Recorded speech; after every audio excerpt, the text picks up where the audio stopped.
Mes amis, hier soir, Cyprien a bien voulu me remplacer, mais il n'y avait pas beaucoup de monde parce que tout le monde était en train de regarder quelque chose, la cathédrale. Là, moi, un élément qui m'a intrigué, c'est la venue de si nombreux chefs d'État à cette cathédrale. Voilà qu'ils se sont mis à franchir les mers en avion, comme si de rien n'était, comme s'il n'y avait pas la guerre, la famine, les bouleversements climatiques, la pollution, la violence, les rivalités et même les haines, pour venir dans une célébration d'ouverture d'un monument. Moi, ça me dépasse un peu, même si, bien sûr, ce monument, c'est la cathédrale et on s'aperçoit de son rayonnement dans le monde. Mais je trouve cela quand même un peu irréaliste, ce rassemblement. Tant mieux quand même si cela leur permet de se parler et puis aussi, espérons-le, de recevoir quelque chose de Dieu à travers cette célébration. Mais quand même, les ravins seront comblés, les montagnes abaissées, les passages tortueux deviendront droits, le chemin rocailleux sera aplani, proclame Jean le Baptiste, reprenant l'annonce d'Isaïe, mais on retrouve la même annonce dans la première lecture du prophète Baruch. Aujourd'hui, oui, c'est facile de se voyager. On se déplace en avion, en TGV, ou on prend une autoroute d'un bout à l'autre sans s'arrêter. Mais on ne traverse pas vraiment la terre, on ne traverse pas vraiment les villes, on ne vient pas rencontrer, on ne se laisse pas heurter par ce que l'on traverse.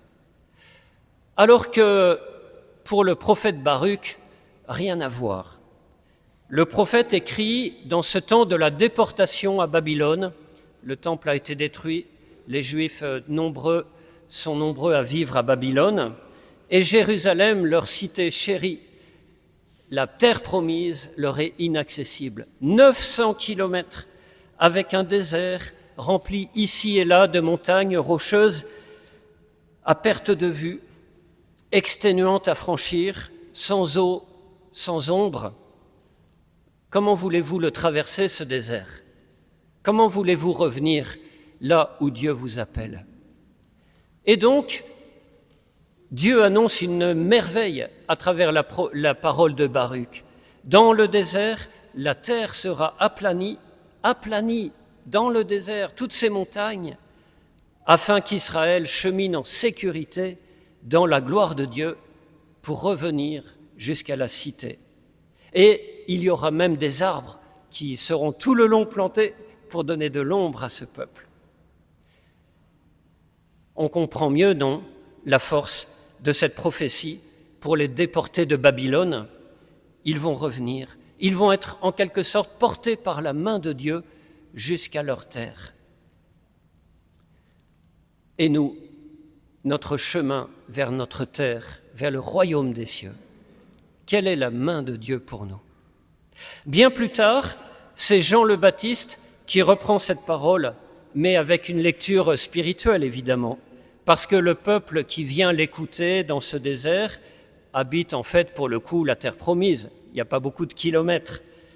Et donc Jean le Baptiste parle d'autre chose, il s'attaque à l'endurcissement du cœur des Israélites qui se sont fermés à la parole de Dieu. Alors, il les entraîne au Jourdain, c'est-à-dire à la frontière, à l'entrée dans terre promise, et il leur propose ce baptême pour la conversion en vue du pardon, reconnaître quoi? La sécheresse des cœurs, les montagnes d'orgueil, les ravins de la honte, les multiples cailloux qui blessent tant nos relations. Aplanissez le chemin, rendez droit vos sentiers. Alors la question pour nous, c'est cette période de l'Avent. Est-ce que nous la survolons comme en avion ou bien est-ce que nous traversons? Est-ce que nous rentrons dans cet Avent? Survoler. Ben oui, nous visons le 25 décembre, grande fête, mais nous pouvons y aller sans vraiment traverser l'épaisseur de nos obstacles. Nous préparons une crèche, un repas, des guirlandes. Seulement, quand nous déposerons l'enfant dans la crèche, Est-ce qu'il y aura une communion avec Dieu? Quel sera le mouvement de notre cœur finalement?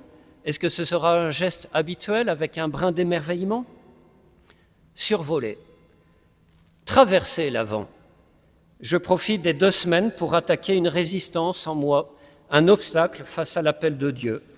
Et ainsi, quand ce sera Noël, je pourrai consonner avec l'innocence de ce petit bébé dans la crèche.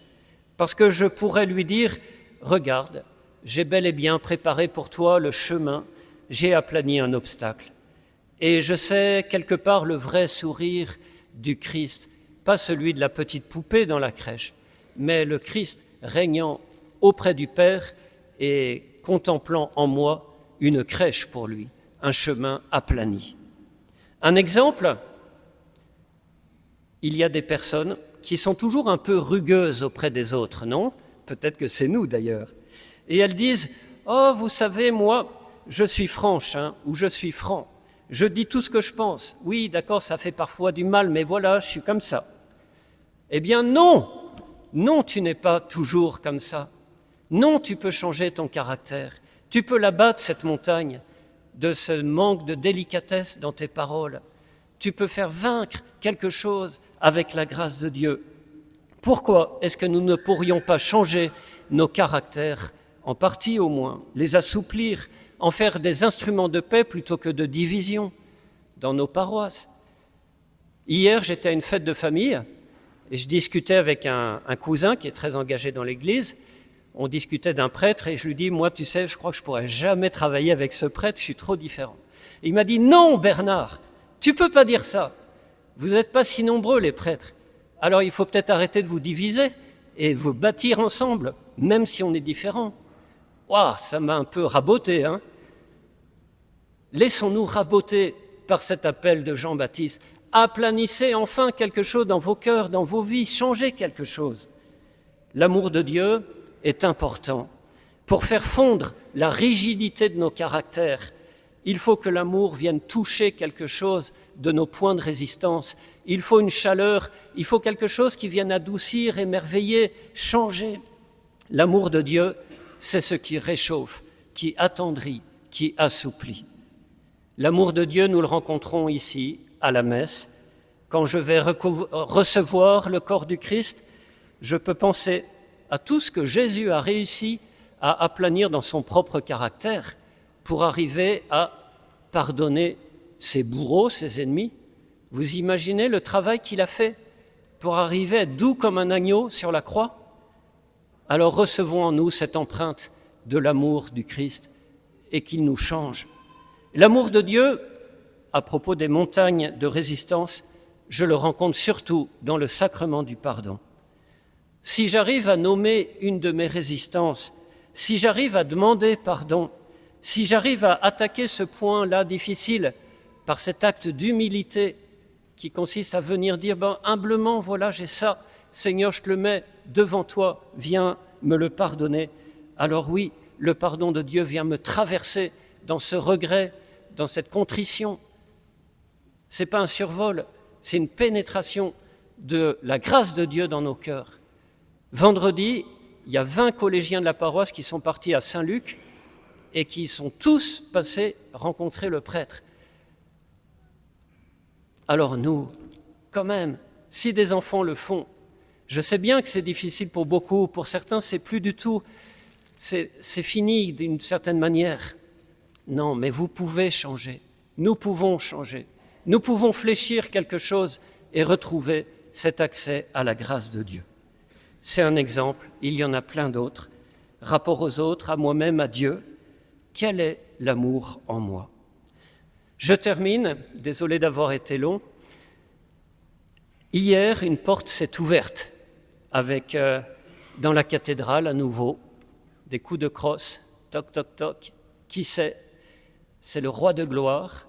Et la foule a répondu, a crié à l'intérieur avec leur chorale, qu'il entre le roi de gloire. C'est le moment.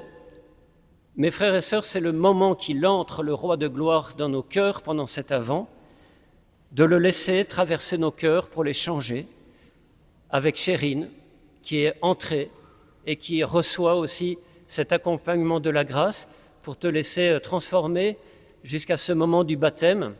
Et nous prions pour toi, pour toutes ces résistances que nous connaissons, qu'il faut faire vaincre dans notre cœur pour aller jusqu'au baptême.